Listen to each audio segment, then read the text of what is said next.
if we don't act now, we're going to lose all our rights. And I'm not trying to scare anyone. You don't have to believe what I'm telling you. You can look it up for yourself. You can ask questions. I mean, that's what being a free democratic society is all about, is asking questions. And, you know, they don't have the answers for them because it's all there in black and white. You read the bill and it tells you exactly what's going on. So, and if enough people start questioning, then they're going to have to rescind the bill. I mean, I don't want my family growing up in an oppressive society where they can't walk outside and breathe fresh air without someone pointing a gun at them. And they might say that that could never happen, but why would they put that language in there, giving them the authority to do it if they didn't have any intent on using it?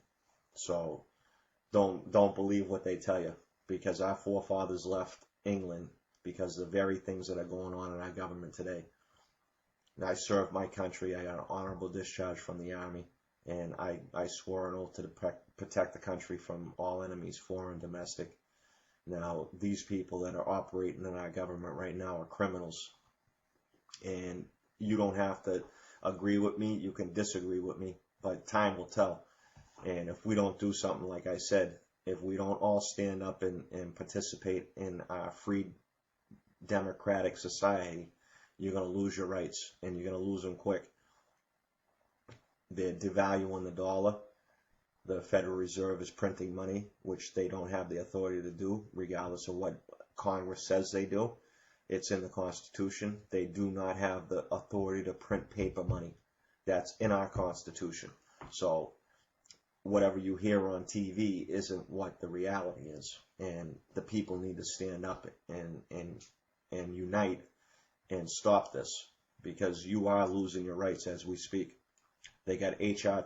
2749, which is a Food Safety Act, and this affects the entire country, which gives them the authority to shut down a geographical area, meaning a state, a whole state, if they want to, under the guise of contaminated food.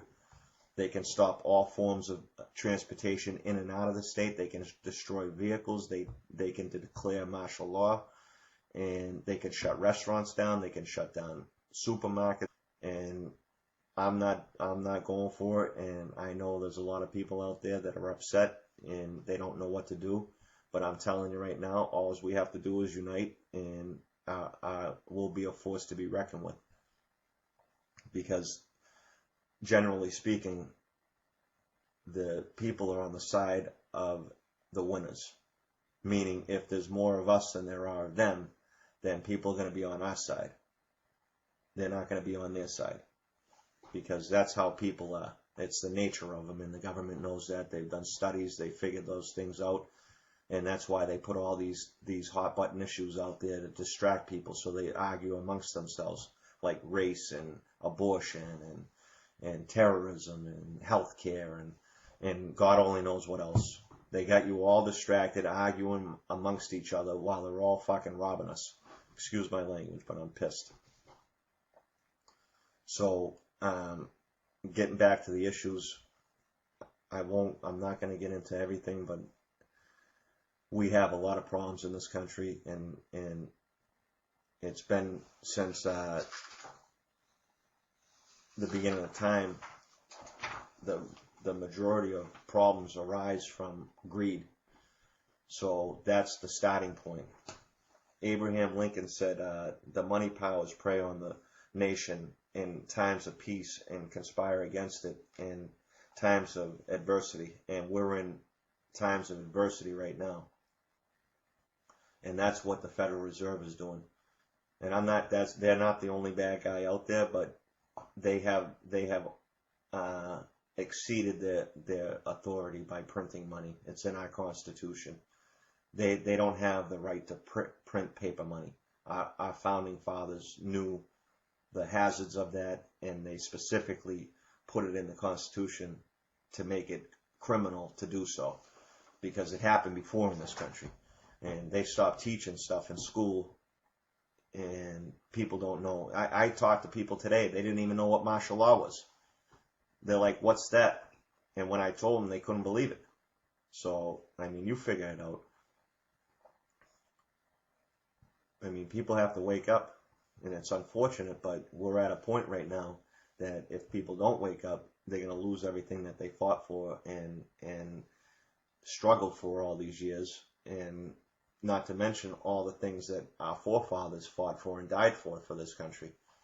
So I don't want that coming down on my back, and I'm sure that you don't want it coming down on yours. So when everyone realizes that they've been duped, they're going to be pissed. And that's why they put all these laws in place, so that when people do realize, it'll be too late for them, and they won't have anything to say about it because they'll be locked up or shot. Because if you open your mouth against the regime, that's what happens to you. Just ask Saddam Hussein's people. And I'm not saying that we're living in one at this particular moment, but we're heading fast towards it. So, and I'm not the history teacher. That needs to fall on your shoulders. You need to do your own reading. You need to get involved and start contacting your representatives and putting pressure on them, because one person can't do it. It takes a village to raise a child. You heard that expression. It's true. It takes a village to like elect a leader, and then it takes a village to watch that leader and make sure he doesn't go power hungry. And that's where we fell off.